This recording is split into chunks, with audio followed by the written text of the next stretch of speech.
Alright guys, I thought we'd do a quick video. I just received this car yesterday, so this is the new Nonnoslot, however you want to say it, Fiat Abarth 2000 Sport.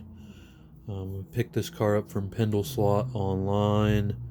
I thought it was cool. It's all slotted internal parts, Can-Am style body, so I figured it would probably be pretty fast. It has more of like a Thunderslot type pod in it, the triangular pod. I haven't done anything but pull it out of the box and kind of check the screws. One thing I noticed right out of the box though was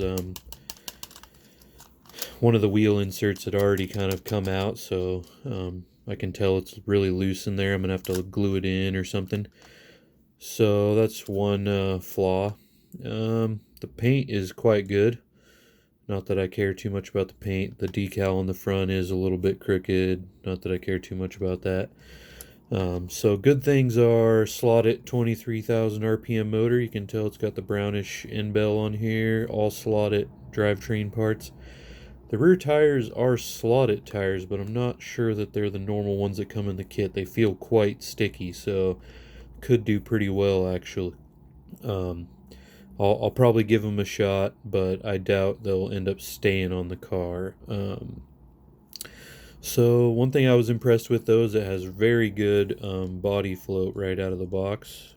So I mean that's very good for a stock car. I just snugged up the screws, loosened them a little bit, and that's what you get. There's lots of room around the outside of the chassis.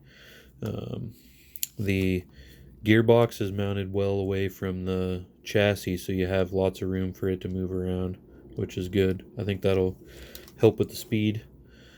So I'm going to pull the screws out of the body here and let's take a look underneath. I haven't done this yet. Obviously we got more slotted parts inside here. One thing I did notice, front wheelbase is much narrower than it needs to be, so we'll probably end up pushing these front wheels out quite a bit, which does tend to help the cornering speed of the cars a bit.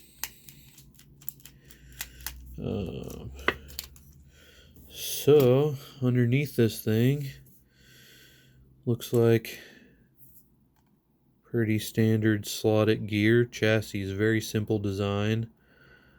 I like that there's no interference here for mounting stuff because this car has no magnets. So for you guys running magnets, this definitely wouldn't be the car for you, as seeing as how it does not appear to have one installed or have easy provisions for one to be installed.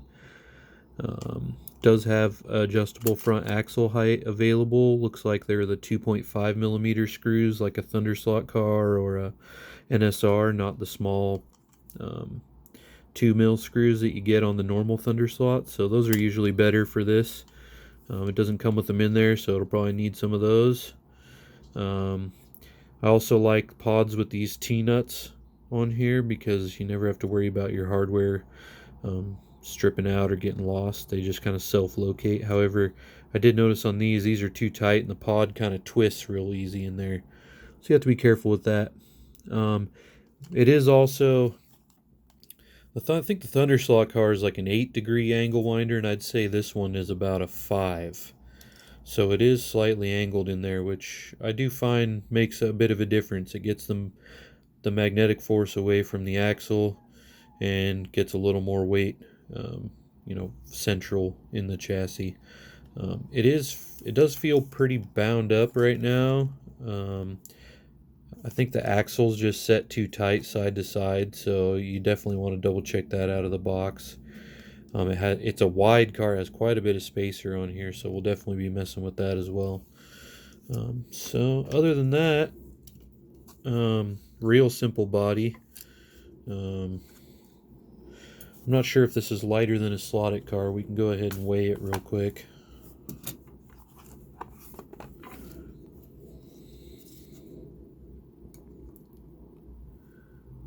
It's very light, 12.9 grams on the body. That's the slotted McLarens are about 14 grams stock, so that's a very, very light body. My guess is, based on everything we're seeing here, this is going to be a a pretty phenomenal high performance slot car.